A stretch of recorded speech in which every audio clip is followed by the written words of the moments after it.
Assalomu alaykum aziz obunachilarim. Sizlarni yana bitta malham bilan tanishtirmoqchiman. Mana. Men buni Xitoydan olib kelganman. Buni endi Xitoyda har xil nomlar bilan atashadi. Bu faqatgina Xitoyda o'sadi. O'sha ba'zi joylarda lingmin, liangminam, minminam deyshadi. Xullas nomi muhim emas. Bu o'sha o'simlikni ildizidan olinadi. Buni davosi muhim.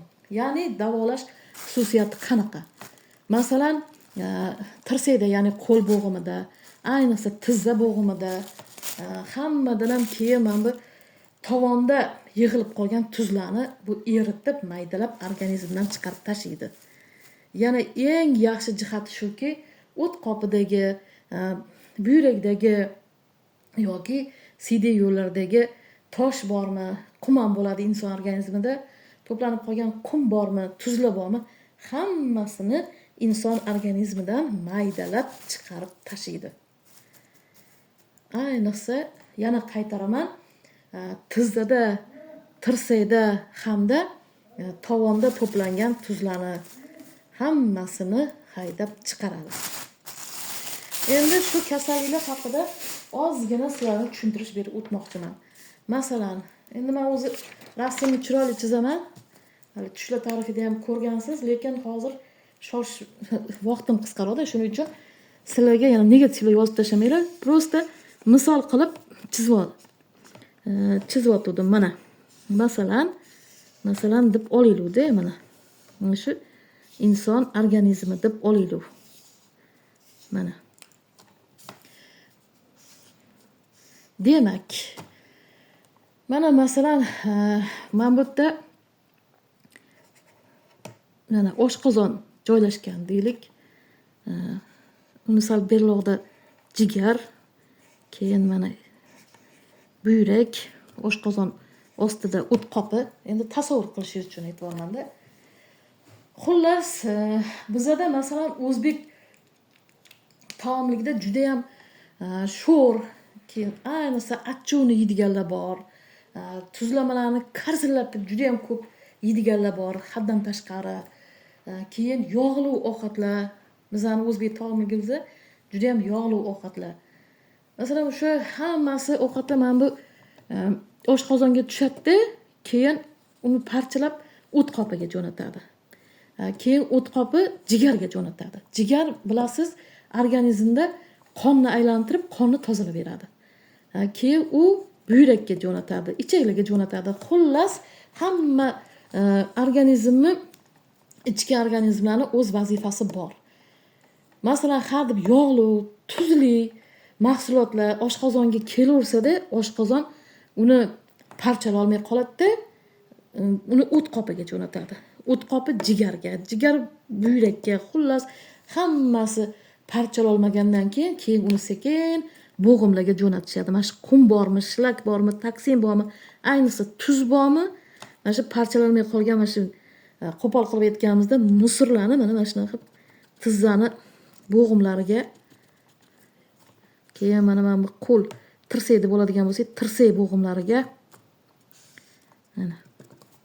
Keyin ayniqsa mana bu tovonga, ikkala tovonga jo'natadi. Keyin siz ukollarni olib, licheniyalarni olib, men revmatizm ekanman, men botman, uman, buman, xullas har xil o'zingizga bir o'z tashxislar qo'yib yoki ba'zi shifokorlar shunaqa tashxislar qo'yib licheniyalarni olib yuraverasiz. Lekin aytib qo'yay, bularni o'sha birorta ukol kapilnisa tizzadan yoki mana shu tuzlarni tanadan haydab chiqara olmaydi. Shuni bir bilib qo'ying azizlarim. Bu endi meni o'zim mahsulotimni maqtash emas, boshqa emas. Men endi juda ko'p yildan beri tabiblik bilan shug'ullanaman. Shuning uchun aytibman. Birortasi ham haydab chiqara olmaydi, parchalay olmaydi. Mana shu yig'ilib sizga og'riq beraveradi. Yursangizda qarsillaydi oyoq qo'lingiz yoki tovoningiz, ayniqsa tovonni bossangiz dod devorgingiz keladi. Tizzingiz bukolmaysiz, yurganingizda og'riq beradi, yotar turaringizda halovat yo'q. Hammasi mana shu toksinlarni chiqmasdan tanadan mana shu tuzga aylanib qolganidan, mayda toshchalarga aylanib qolganidan. Mana shu aytibmanki, mana bular parchalolmadimi, ortiqcha toksin tuzlarni parchalolmadimi, to'g'ri bo'g'imga jo'natadi. Keyin o'zlarida ham yig'ib oladi. Ayniqsa buyrak bilan o't qopi shuning uchun toshlar yig'iladi. Shuning uchun sho'r ovqatni ham, ayniqsa achchuvni ham, yog'lini ham me'yorida yeyish kerak inson. Demak, azizlarim, mana ozgina bo'lsa ham sizga tushuncha berdim. Men yana qaytaraman. Bu birinchi o'rinda tanadagi bor bo'g'imlardagi tuz bormi, tosh bormi, qum bormi, hammasini buyrakdagi, siydik yo'lidagi, o't qopidagi toshlarni, qumlarni, tuzlarni haydab chiqaradi hamda shu tirsak bo'g'imi, ya'ni qo'l bo'g'imi, tizza bo'g'imi, tovondagi tuzlarni hammasini haydab chiqaradi. Bu juda ham davo. Agar davo bo'lmasa, sizlarga pullarni qaytarib beraman. Men mana ishonch bilan aytaman, qaytarib beriladi pullar. Bu juda ham bilasiz, mana dorilarim unchalik qimmat emas. Buni 100 grammi 100 ming so'm. 100 grammi 100 ming so'm. 100 gram. Xullas, endi buni qancha ichish kerak va qanaqa qilib ichish kerak? Buni albatta so'raysizlar. Bu to'g'ri savol. Buni 100 grammini olasizlar-da, 3 litr suvga qaynatasizlar. 15 minut 3 litr suvga qaynatasizlar. Xohlang termosga damlang.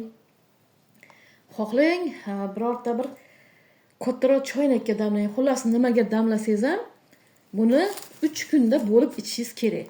Bir kunda hamma 3 litrni ichib olmaysizda, 3 kun bo'lib ichasiz.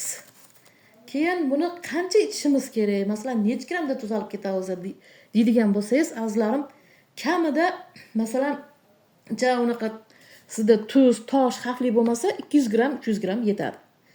Agar juda ham o'tib ketgan bo'lsa, unda 400 gram, ba'zi holatda, ya'ni kamdan kam holatda 500 gramgacha ichiladi.